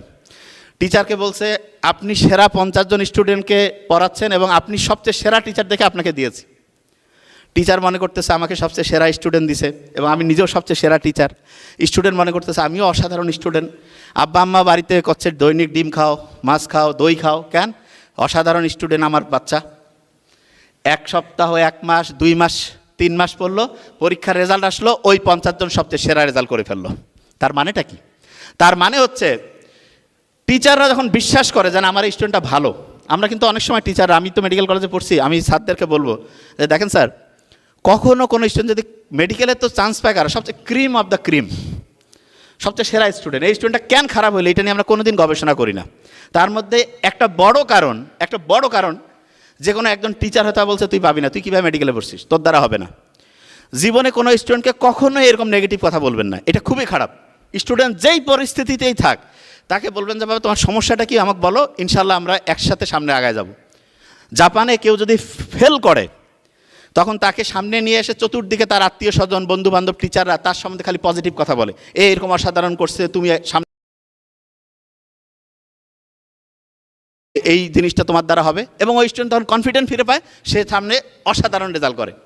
প্রফেসর স্যারদেরকে বলবো, যে কোনো স্টুডেন্ট, যেই লেভেলের স্টুডেন্ট হোক, তাকে সবসময় উৎসাহিত করবেন। আমার একজন প্রফেসর স্যার কিছুদিন আগে পৃথিবী থেকে গিয়েছেন, বিদায় নিয়েছেন। পেডিয়াট্রিক্সে আপনার বোধহয় সুজা স্যারের নাম শুনছেন, আমাদের নীলফামারী মেডিকেল কলেজের উনি হচ্ছেন প্রিন্সিপাল ছিলেন। আমার খেয়াল আছে মেডিকেল কলেজে অনেক তো টিচার পেয়েছি, তার মধ্যে মনে দাগ কাটে কারা? যে খুব ভালো পড়ায়? নো। ওই টিচাররা সবচেয়ে বেশি মনে দাগ কাটে যারা একটা স্টুডেন্টকে উৎসাহিত করছিল, বাবা তুমি ভালো, এইটুকু। হয়তো বা টিচার এমনিতেই সবাইকে বলে, কিন্তু আপনাকে যে বলছে, আপনি বলছেন এই টিচারের মতো কেউ নাই। তা আমি দেখছি আমাদের মেডিকেল কলেজে প্রফেসর জাকির হোসেন স্যার, তারপরে Sarwar sir, professor Sarwar sir, এবং প্রফেসর, আল্লাহ ওনাকে বেহেশত নসিব করুক, সুজা স্যার। তো উনি কি খুব অসাধারণ পড়াইতেন? নো, স্টুডেন্টকে উৎসাহিত করছেন। তার মানে আপনি টিচার হিসেবে আপনার মূল কাজ পড়ানোর চাইতে বেশি ইম্পর্টেন্ট, বেশি গুরুত্বপূর্ণ আপনার স্টুডেন্টকে হচ্ছে উৎসাহিত করা। আচ্ছা, টিচার বানানটা ইংরেজি কি দিয়ে শুরু? হ্যাঁ, টি দিয়া কোন ওয়েভ? তার মানে টিচারের কাজ ব্রেইনের মধ্যে থিটা ওয়েভ তৈরি করা। থিটা ওয়েভ মানে কি? ব্রেইনের মধ্যে প্রত্যেক মুহূর্তে 4টা থেকে 8টা ঢেউ চলতেছে, প্রতি সেকেন্ডে 4টা থেকে 8টা ঢেউ। এবং ওই সময় যেই কথাটা দিবে, সেই কথাটা ব্রেইনের একদম দরজার পিছন দিয়ে যে ওইটা সত্যি হওয়ার সম্ভাবনা বেড়ে যাবে। এবং স্টুডেন্টদেরকে বলবো, টিচারদের সাথে বেশিরভাগ ক্ষেত্রে স্টুডেন্টরা সম্মান যতটা করে, আমি জানি না কতটা, ভয়ে অনেকে করে, কিন্তু আমি বলবো যে ওপেন থাকতে হবে। এক্ষেত্রে স্টুডেন্টের চেয়ে টিচারের গুরুত্ব বেশি। কেননা অনেক সময় আমরা কি বলি, আমাকে প্রফেসর স্যাররা বললো যে মানবিক ডাক্তার যাতে, আমি বলবো যে মানবিক ডাক্তার হওয়ার 1 নম্বর শর্ত, আমরা প্রফেসর স্যাররা যত বেশি মানবিক হব, স্টুডেন্ট অটোমেটিক হবে। এই যে স্টুডেন্টদের, আমরা যে ইন্টার্ন ডক্টর, তাদের কষ্টটাকে আমি চিন্তা করি। এবং এইটা নিয়ে স্যারেরা কেন জানি কোন জায়গায়, আমি যখন রংপুর মেডিকেল কলেজ থেকে ডিসি অফিসে যতগুলো প্রোগ্রাম হয় আমি যাই, সেই প্রোগ্রামে আমি এমনকি আগের যে সরকার ছিল সেই সরকারের সাথে যখন আলোচনা হয়, আমি বলবো, আমাকে বলার আগে ডিসি স্যাররা বলতেছে যে কি বলবেন, আগে কাগজ দেন। আমি বলছি না স্যার, আমি তো মাথা থেকে বলি, আমি তো লিখে। বলছে না, ওইটা হবে না। আমি বলছি না, তাইলে তো আমি বলে লাভ নেই, কারণ আমি যেই কথা বলতে চাই সেই কথা লিখিত ফরম্যাটে দিলে আগেই কবে যে আপনার দরকারে নেই, আপনি বাড়ি যেয়ে বসে থাকেন। প্রাইম মিনিস্টারের সাথে করোনার সময় যে মিটিংগুলো হতো, অনেকে জানে না যে এগুলো মিটিং কীভাবে কন্ডাক্ট হয়। একদম মুখ্য সচিব একজন বসে থাকেন, প্রাইম মিনিস্টার ওইখানে। ধরা যাক যায় প্রাইম মিনিস্টার 2 ঘন্টা পরে আপনাদের সাথে মিটিং করবেন, তার আগে সব শর্টেড লিস্ট হবে, সব কিছু আলাদা। আপনার একদম আলাদা করে দিল যে আপনি কি বলতে পারবেন, কি বলতে পারবেন না, আপনি কোন অ্যাঙ্গেলে দাঁড়াবেন, আপনার চুলটা ঠিক আছে কি না, মাথা, সব কিছু একদম ওকে। তারপরে ওইখানে আপনি যে বলবেন, বলার আগে মনে করেন আপনি কোনো প্রশংসা করেন নাই, 2-4টা কথা ওরাই ঢুকাই দিবে যে এই কথাগুলো বলবেন। একবার তো এক ইমামে এত ভালো কোয়া শুরু করলো, ওইখানে দোয়া শুরু হয়ে গেছে। বুঝার কোনো বুদ্ধি, এটা আমি প্র্যাকটিক্যাল কথা বলছি। আমি তারপরে ডি স্যারকে বললাম, স্যার এইরকম প্রোগ্রাম করে লাভ কি, যেখানে সত্যি কথা বলতে পারবো না? তখন আমি নাম নিচ্ছি না, ওই ডি স্যার আমাকে বললো যে নাবিল তোমার একটা ঘটনা বলে। আমি বলেন স্যার। বললো যে আমাদের এখানে আগ্নেয়াস্ত্র যে আছে, আগ্নেয়াস্ত্রে যারা লাইসেন্স করে, এই যে রাইফেল বন্দুক, সেগুলোর যারা এই যে ফাইল যাতায়াত আনা নেওয়া করে, তাদের মধ্যে একজনের 20 কি 25 লক্ষ, কথা স্যার বলছে 25 লক্ষ টাকার মতো তার হচ্ছে যে চেম্বারের মধ্যে পাওয়া গেছে, মানে তার যে হচ্ছে ফাইল ক্যাবিনেট রাখে সেইখানে। এবং এই 25 লক্ষ টাকা পাওয়ার পরে তাকে সম্ভবত 20 কি 25 লক্ষ, তাকে হচ্ছে ডিসি স্যার, সৎ মানুষ ছিলেন, সাসপেন্ড করলেন। ও আল্লাহ, ডিসি স্যার সাসপেন্ড করার পরে এই 2 সপ্তাহ হয়নি, 2 সপ্তাহের আগেই সে আরেকটা কাগজ নিয়ে আসছে, তাকে জয়েন করাইতে হবে। কি কারণে? কোর্ট থেকে অর্ডার নিয়ে আসছে যে আপনি একজন, তার চেম্বারে বাড়িতে সিকিউরিটি নাই, ডিসি অফিসে সিকিউরিটি ভালো আছে, এই জন্য 25 লাখ টাকা থাকতেই পারে, আপনি কেন তাকে চাকরি থেকে বরখাস্ত করবেন? আপনি ক্ষমতার অপব্যবহার করছেন, আপনাকে এখন কারণ দর্শানোর নোটিশ দিতে হবে। তখন আমার মনে হলো, আমি যখন ইন্টার্ন করতাম, এক পেডিয়াট্রিক্সের প্রফেসরকে বলছিলাম যে স্যার আপনি যে এত নিয়মকানুন ইন্টার্ন ডক্টরদের জন্য করেন, 4র্থ শ্রেণী 3য় শ্রেণী এরা যে কাজ করে না, বাবা ওদের কথা কইলে আমার ট্রান্সফার করে দিবে। সত্যি কথা বলতেছি। আমি বললাম স্যার ট্রান্সফারের ভয় আপনি বলবেন না? বলতেছে যে নাবিল কি করব, মানে ওদের কথা আমাদের মুখে আনা নিষেধ। সত্যি বলছি। তা ওই যে আমি যেটা তখন আমি ডি স্যারকে বললাম, স্যার আপনি তো পাওয়ারফুল, তাহলে আপনার পাওয়ার কি, আপনার তাহলে বিচারক আপনাকে এইভাবে করে দিল? বললো যে হ্যাঁ। তখন আমি বললাম যে স্যার এইগুলা নিয়ে আর কথা বলে কোনো লাভই নেই। আপনি আপনার পজিশন থেকে আপনার একজন অধস্তন কর্মচারী, আপনি জানেন সে টাকা 2 নাম্বারি করে উপার্জন করতেছে, 25 লাখ টাকা ওইখানে পাওয়া গেছে, সে 1 সপ্তাহের মধ্যে সেই আপনার অর্ডার ডিসমিস করে আবার জয়েন করাচ্ছে। স্যার আমি তো চাকরি ছাড়িয়ে দিতাম। স্যার বলছেন নাবিল এইটা করার কী করবা? এখন আপনি একটা জিনিস চিন্তা করেন, জাস্ট থিঙ্ক করেন এই জিনিসটা, যে আপনি এই সৎভাবে যদি সামনে যাইতে চান, প্রফেসর স্যারদেরকে আমি বলবো যে আপনারা কিন্তু মারাত্মক পাওয়ারফুল, আপনারা নিজেদের শক্তিটা বুঝেন। সারা বাংলাদেশের সবচেয়ে পাওয়ারফুল 2টা প্রফেশনের লোক, একটা হচ্ছে ডক্টর আর একটা টিচার। কিন্তু এই 2 প্রফেশনের অবস্থা হচ্ছে হোমিওপ্যাথিক ক্যাডারের মতো, কোনো সাইড ইফেক্ট নাই। অবস্থা খুব খারাপ না? কী কারণে জানেন? একটা কারণ, আমাদের মধ্যে ইউনিটি নেই। এবং ইউনিটি নাই এবং একজন আরেকজনকে সম্মান করি না। একটা ঘটনা বলি, আমার নাম কি জানেন তো আপনারা? কি নাম? নাবিল। আমার নামে কিন্তু গাড়ি আছে, জানেন তো? তা আমি তখন মেডিকেল ইন্টার্ন কমপ্লিট করে আসতেছি, তা আমাকে একটা গাড়িতে, আমি গাড়িতে কিন্তু উঠতে পারি না, নর্মালি আমি অটো টটো এগুলোতে যাতায়াত করি বা ট্রেন। তা আমাকে আমার এক ফুফা বললো যে নাবিল তুমি এখানে উঠো। তা আমাকে নাবিল বলছে, আমি যখন উঠলাম, পাশে যে ড্রাইভার বলতেছে যে, মানে আমাকে ইশারা করতেছে যে আপনি হচ্ছে ইয়া করেন। আমি বললাম না, আপনি চালান। বললেন যে পারমিশন দিলেন? আমি বললাম হ্যাঁ। আমি কিছু কী ব্যাপার, পারমিশন চাচ্ছে আমার কাছে, ব্যাপারটা কি? ঠিক আছে, গাড়ি 10 কিলো 20 কিলো গেল, রংপুরের কাছাকাছি যখন আসলো, দরজাটা খুলে দিল, খুলে দিয়ে আমার পায়ে সালাম করে, আমার সিনিয়র, মানে হয়তো আমার স্বাস্থ্যটা দেখে মানে সিনিয়র মনে করছে, বলছে যে আমাকে একটু দোয়া করে দেন। আমি বলছি কেন? বলছে স্যার, মানে স্যার না, বলছে ওস্তাদ আমার ইচ্ছা আমি বড় গাড়ি চালাবো। আমি বললাম ওস্তাদ মানে? বলছে যে ওস্তাদ আপনি নাবিল গাড়ির ড্রাইভার না? ও চালায় হচ্ছে ছোটো গাড়ি, ওর শখ হচ্ছে নাবিল গাড়ি, মানে প্রফেসর হবে, নাবিল গাড়ির সে ড্রাইভার হবে। বলছে যে একটু দোয়া করে দেন আমি যাতে এই বড় গাড়ি চালাইতে পারি। তা আমি বললাম যে এখন আমি চিন্তা করতেছি এর মনের আশা কি আর দুরাশায় পরিণত করা যায়? আমি বললাম যে খুব শীঘ্রই তুমি চালাবা। তারপর আমি পকেট থেকে টাকা দিচ্ছি, করছে হাত এরম করছে, হচ্ছে না ওস্তাদ এটা কেমন কথা, আপনি আমার টাকা দিবেন? তারপরে আমি বলছি যে শুনেন, নাবিল গাড়িতে আমার লোক আছে, আমার নাম যেহেতু নাবিল, আমি এটা ব্যবস্থা করে দিব, আপনি টাকাটা নেন, নাহলে কিন্তু হবে না। ও টাকা নিবেই না। শেষে আমি তাকে জোর জবরদস্তি করে, আমি নাহলে কিন্তু আমি দোয়া ফিরাই নিব, তারপরে তাকে টাকা দিতে পারছি। তখন আমার মনে হলো, আমার ওই ছোটো ভাই যে ডক্টর নোবেল, ওকে বলি যে কোনো ডক্টর যদি কখনো দেখাতে আসে বা তার নিজের আব্বা আম্মা ভাই বোন, জীবনে যত টাকা হোক দিয়ে দিবা, কখনোই না।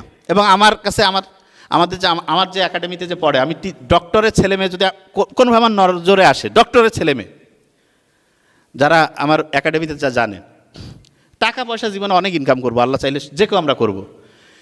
টাকা, ডক্টরের সাথে ডক্টরের সম্পর্ক, এই জন্য অনেকে ডক্টর জানে যে আমিও যদি কোনোভাবে জানতে পারি, গোটাল টাকাটা আমি দিয়ে দিই যে উপহার হিসাবে। আসলে টাকা তো ব্যাপার না, এটা একটা সম্মান, যে আমার কমিউনিটির একজন, সে আমার কাছে পড়লো, তার কাছে তো 15-20 হাজার টাকা কোনো ব্যাপার না, কিন্তু আমি যারা সম্মান করি, ভ্যালু করি, এটা তো একটা অন্যরকম জিনিস। আমাদের এই জিনিসটা আনতে হবে। এবং আমি আপনাকে একটা জিনিস বলি, গোটাল ডক্টর সোসাইটি কিন্তু একটা ওই যে গোটাল মুসলিম কমিউনিটি যেমন একটা, এরকম গোটাল ডক্টর সোসাইটি। আপনি খালি একটা জিনিস চিন্তা করবেন, আপনি আপনার ছোট বড় এদের যে কাউকে শাসন করতে পারেন, যে কোনো কিছু করতে পারেন, ওকে। কিন্তু আপনি এই জিনিসটা তো জানেন না যে আব্বা আম্মা ঝগড়াও করা যাবে, কিন্তু সন্তানের সামনে না, বাইরের লোকের সামনে না। তাহলে আপনি ডক্টর, আরেকজন ডক্টরের সাথে যে আপনার সম্পর্কটা, এটা বাইরে আপনি যখন মানে প্রকাশ করেন শত্রুতা, বাইরে যখন প্রকাশ করেন আরেকজনের প্রেসক্রিপশন একটু ইগনোর করলেন, এইটা কি বাইরের লোক বুঝে না? তখন দেখবেন যে আপনাকে সে আরেকজনের ডাক্তারের বদনাম করবে, ওকে যা আপনারটা বলবে এবং একটা গ্যাঞ্জাম লাগাই দিবে। এই জায়গা থেকে বের হইতে চাইলে আমি বলি, ওই নাবিল গাড়ির কাউন্টারের যে লোকজন, মানে গাড়ির যারা, তাদের কাছ থেকে ভদ্রতা, বড়দের সম্মান, ছোটদের স্নেহ, এটা শিখতে হবে। এইটা যদি আমরা শিখি, দেখবেন যে ডক্টরের যে শক্তি বলতে আমি কি বুঝাচ্ছি সেটা বুঝেন। শক্তি বলতে এটা না যে 2 নাম্বারিগিরি করবো, ওই কি বলে এটার নাম, একটা অন্যায় করবো আর ওইটা হচ্ছে সাপোর্ট করবো, নো। আপনি আপনার সম্মান নিয়ে যাতে চলতে পারেন, সেই জিনিসটা নিশ্চিত করতে হবে, এইটা খুব গুরুত্বপূর্ণ। এবং যে জিনিসটা মাথায় নিতে হবে, সমস্ত প্রফেসর স্যার থেকে শুরু করে সবাইকে বলবো, ইন্টার্ন যারা ডক্টর, তাদেরকে যেই পরিমাণ পরিশ্রমের মধ্যে যেতে হয় এটা অমানবিক এবং এটা ঠিক না। আমার মতে এই জিনিসটা থেকে বের হয়ে আসতে হবে। ইন্টার্ন ডক্টরদেরকে আমরা কেন এত পরিশ্রম করাবো? এটা কি ঠিক? কোন জায়গায় লেখা আছে? ILO আছে, ইন্টারন্যাশনাল লেবার অর্গানাইজেশনের যে নিয়ম,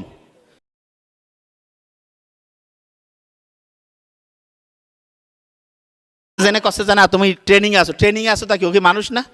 ও কি রোবট নাকি যে চার্জ দিয়ে দিলাম ব্যাটারি আছে যে ভাই হ্যাঁ 60% চার্জার লাগে দাও চলবে? নো। এবং ডক্টরের ব্যবহার খারাপ হওয়ার সবচেয়ে বড় কারণ, 1 নম্বর কারণ, ডক্টর প্রপার রেস্ট পায় না। প্রপার রেস্ট যদি ডক্টর না পায় তাহলে সে কাজ করবে কি করে? তাহলে অসাধারণ হবে কি করে? এবং আরেকটা জিনিস বলি, রাতের ঘুম, কার্ডিয়াক ইউনিটে একজন ডক্টর গোটাল নাইট করতেছে, এটা কি হইতে পারে? সর্বোচ্চ আমি বলি যে একজন ডাক্তার সর্বোচ্চ 2 ঘন্টা একা দিতে পারে, কিন্তু একটা গোটাল নাইট যদি সে CPR দিতে হয় কীভাবে দিবে? আপনারা তো জানেন CPR-এর নিয়ম, ও একা কী করবে? তাইলে আপনারা কীভাবে এটা মানেন? এবং আপনারা মনে করতেছেন যে আপনি ডক্টর, আপনি নিজের অবস্থানে জানেন না, আপনি পিছনে কার পাতি নেতা হ্যান ত্যানের পিছনে দৌড়ান, আপনি নিজের অবস্থান জানেন? আপনি কি আপনি নিজের অবস্থান জানেন না দেখে আপনার এই অবস্থা হয়েছে। যত বড় যাই হোক, আপনার মতো পড়াশোনা কে করছে আপনি জানেন? সারা বাংলাদেশ দেখেন, সারা দুনিয়া দেখেন, ডক্টর যারা রিয়েল তারা কোন জায়গায় আছে, আর আপনারা পিছনে পিছনে দৌড়ান। মানে আপনার নিজের অবস্থান আপনি বুঝেন না। এই জায়গাটা থেকে বের হবেন প্লিজ। এবং সবসময় মাথায় রাখবেন, আপনি আপনার ছোট যারা তাদের সাথে যত ভালো ব্যবহার করবেন আপনার পাওয়ার বাড়বে। আপনি DC থেকে শুরু করে ওদের দেখবেন, ম্যাজিস্ট্রেটদের একটা জায়গায় যদি গ্যাঞ্জাম লাগে ওরা সব কাজ বন্ধ করে দিবে। আমার খেয়াল আছে এক জায়গায় গেছিলাম, বেগম রোকেয়ার একটা প্রতিষ্ঠানে ঢুকবে আমাদের সাথে জিনিস, ইনি হচ্ছেন মানে উপসচিব না, ডেপুটি সেক্রেটারি। তা বলছি ডেপুটি সেক্রেটারি ঢুকবে, ওরা বুঝে না। কিছুক্ষণ পরে বললাম ম্যাজিস্ট্রেট আসছে, তাড়াতাড়ি ফাঁকা করো রাস্তা, ঢুকতে হবে। ম্যাজিস্ট্রেট বুঝে, ডেপুটি সেক্রেটারি যে কত বড় লেভেলের অফিসার সেটা বুঝে না। কারণ কি, ম্যাজিস্ট্রেট জানে যে গ্যাঞ্জাম লাগাই দিতে পারে, ভিতরে ঢুকে ফেলতে পারে। তা আপনারা এই যে ডক্টরের সম্মান করতে হবে, এবং রুগীর লোকের সাথে আমি আমার ডক্টর যারা ভাই বোনেরা আছেন দেখেন, মাথা সবসময় ঠান্ডা রাখতে হবে সবসময়, কখনোই রুগীর সাথে, কারণ আপনার অবস্থানটা হবে টিচার এবং আপনি হচ্ছেন যে থিটা ওয়েব তৈরি করবেন। যেই অবস্থায় রুগী আছে আলহামদুলিল্লাহ সুস্থ হবেন, ভালো হবেন, দেখবেন যে কত রুগী আপনার জন্য দোয়া করে। তাহলে এই জিনিসগুলো খুব গুরুত্বপূর্ণ ছিল, প্রত্যেকে মাথায় রাখবেন। 4টা কথার বলছে, যে 4টা কাজ যদি কেউ করে তাহলে তার দুনিয়া এবং আখেরাতের গ্যারান্টি আল্লাহ এবং তার রসুল। প্রথম কাজ হচ্ছে ঈমান আনা। আচ্ছা, ঈমান আনা, অনেকে কয় না আমরা তো ঈমান আনছি। ঈমান আনার মধ্যে একটা গুরুত্বপূর্ণ সেক্টর আছে, যে কয় না তাকদিরে বিশ্বাস। আচ্ছা, আমরা তাকদিরে কারা কারা বিশ্বাস করি? হাত উঁচু করেন তো।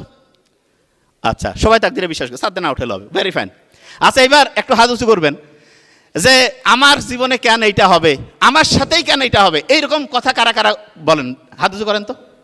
কেউ বলে না, এরা তো দেখেছিস যে আমার সাথে এটা হইলো না, এটা আমি ডিজার্ভ করি না, এটা এরকম কথা কেউ কোনোদিন বলেন নাই যে আমি এটা ডিজার্ভ করি না, আমার সাথে এরকম হবে, এরকম কেউ করেন নাই। তার অর্থে 90%-এ কোনো না কোনো সময় করছি। শুনেন, আপনি যখন তাকদিরে বিশ্বাস করেন আর তারপরে যখন আপনি বলেন আমার সাথে কেন এটা হবে, আমি কেন এইটার হচ্ছে যে কি বলে এটা ক্রস ফায়ারের মধ্যে পড়লাম, তার মানে হচ্ছে আপনি তাকদিরে বিশ্বাস মুখে বলেন কিন্তু এইটার ব্যাখ্যাটা বুঝেন না। তাকদিরে বিশ্বাস মানে আপনি আপনার সর্বোচ্চ পরিশ্রম করার পরেও যেটা হবে সেইটাকে আপনার নসিব হিসাবে মেনে নিয়ে সবর করবেন, শুকরিয়া আদায় করবেন, ওই সময় ধৈর্য ধারণ করবেন। এইটা হচ্ছে তাকদিরে বিশ্বাসের সবচেয়ে সেরা ব্যাপার। 2 নাম্বার যেটা, নেক কাজ করা। ডাক্তারের গোটাল জীবনটাই তো নেক কাজের মধ্যে আছে। সম্ভবত বুখারী শরীফে আসছে, এক মুসলমানের সাথে আরেক মুসলমানের 5টা হক আছে, তার মধ্যে সবচেয়ে বড় হক হচ্ছে অসুস্থ হলে তাকে দেখতে যাওয়া। তা আমরা তো সবসময় রুগী নিয়ে কাজ করি, জাস্ট নিয়ারটা পরিষ্কার রাখতে হবে, দেখবেন যে গোটাল জীবনটা এইখানে তো সফল হবেই, আখেরাতটা অন্যরকম হবে। 3য় কাজ, হক পথে থাকা, অন্যায়ের বিরোধিতা করা। শুনেন, আপনি ডক্টর, আরেকজন ডাক্তার যদি কোনো 2 নাম্বারই করে, সেইটা যদি আপনার চোখে পড়ে, আপনি সাথে সাথে তাকে সতর্ক করবেন এবং অবশ্যই সেই 2 নাম্বারই থেকে তাকে সামনে রাস্তায়, মানে ঠিক রাস্তায় নিয়ে আসবেন। এবং সবসময় মাথায় রাখবেন, একটা মানুষের জীবন কিন্তু সবচেয়ে দামি, আর মানুষের মর্যাদা সবচেয়ে দামি। ডক্টরদের প্রতি মানুষের একটা ক্ষোভ কেন জানেন? আমরা ডক্টররা অনেক সময় মানুষকে সম্মান করি না, ওয়াইফের কি জানে। নো, মুহাম্মদ সাল্লাল্লাহু আলাইহি ওয়াসাল্লাম একদিন কাবা শরীফ তাওয়াফ করছেন, কাবাকে লক্ষ্য করে বলছেন, হে কাবা, তোমার কত মর্যাদা, তোমার কত সম্মান, কিন্তু মনে রাখো তোমার চাইতে একজন মানুষের মর্যাদা, একজন মোমেনের মর্যাদা বেশি। তার মানে মানুষের মর্যাদা সবচেয়ে বেশি। যখন আপনি একজন মানুষের সাথে ডিলিংস করবেন, মোহাম্মদ সাল্লাল্লাহু আলাইহি ওয়াসাল্লাম এই কাবা শরীফ তওয়াফ করতে গিয়ে যেই কথাটা উচ্চারণ করছেন সেইটা মাথার মধ্যে রাখবেন, যে মোটেই একজন লোক যেই পর্যায়ে থাক, সুস্থ অসুস্থ যাই হোক, সম্মান করবেন। কেউ যদি আপনার সাথে খারাপ ব্যবহারও করে হাসি মুখে, তার ট্রিটমেন্ট অন্যভাবে দেওয়া যাবে, কিন্তু কখনোই তাকে হিউমিলিয়েট করে, তার মর্যাদাকে আক্রমণ করে কোনোদিন কোনো কিছু করবেন না। এইটা মাথায় রাখবেন, দেখবেন যে জীবন অন্যরকম হবে। আমরা যখন একটা রুগীকে মৃত ঘোষণা করি, তখন চোখের মধ্যে দেখি না পিউপিল ঠিক আছে না নাই, কী অবস্থা। কোরআনে কিন্তু আছে, মৃত্যুকে বোঝানোর জন্য চক্ষু যখন স্থির হয়ে যায়, ডেথ ডিক্লারেশনের কিন্তু ফাইনাল স্টেজটা কি? চোখ, ঠিক না? যে আমরা টর্চ দিলাম, দেখলাম যে পিউপিলের কনস্ট্রিকশন কিছু আছে না নাই, এই জায়গাটাই তো দেখেন কোরআনে কিন্তু এটা স্পষ্ট করে আল্লাহ দিয়ে দিয়েছেন। 2 নাম্বার কাজ ছিল নেক কাজ করা, 3 নাম্বার ছিল হক পথে থাকা, 4 নাম্বার যেটা সবর করা। দেখেন গোটাল ডাক্তারের জীবনটাই কিন্তু সবরের মধ্যে, এবং সবরের মধ্যে বলতে শোনেন, আপনার রুগী কম করে দেখেন, কিন্তু রুগীকে বলবেন যে আমি আপনাকে ভালো টাইম দিব, আমাকে ভালোভাবে রেস্ট নিতে হবে, আমার ফ্যামিলিকে ভালো টাইম দিতে হবে, আমার ব্রেনটা আলফা ওয়েভে থাকবে, থিটা ওয়েভে থাকবে, আপনারও আমি সুন্দর ট্রিটমেন্ট দিয়ে ভালো ব্যবহার করে জীবনটাকে সুন্দর করতে পারবো। তাহলে আশা করছি যেখান থেকে কথা শুরু করছিলাম একটু প্যাক আপ করে নেই গোটাল কথাগুলো। প্রত্যেক দিন ফ্যামিলিকে কয় মিনিট করে টাইম দিব বাচ্চাদের সাথে? কত? ব্রেইনের জন্য আলফা ওয়েভ, আর কোন ওয়েভ ভালো? দরজার ক্রস করে যখন থিটা ওয়েভে আমি যাইতে চাই, রাতে ঘুমানোর আগে থিটা ওয়েভ, সকালে ঘুম থেকে উঠে থিটা ওয়েভ, ওইটা যদি আমি ওই সময় পজিটিভ কিছু বলি তাহলে আমাদের জন্য ভালো হবে না খারাপ? টিচার প্রফেসর স্যাররা যারা আছেন, যে কোনো স্টুডেন্টকে সবসময় আপনি টিচার টিতে কোন ওয়েভ, থিটা না অন্য ওয়েভ? কোন ওয়েভ?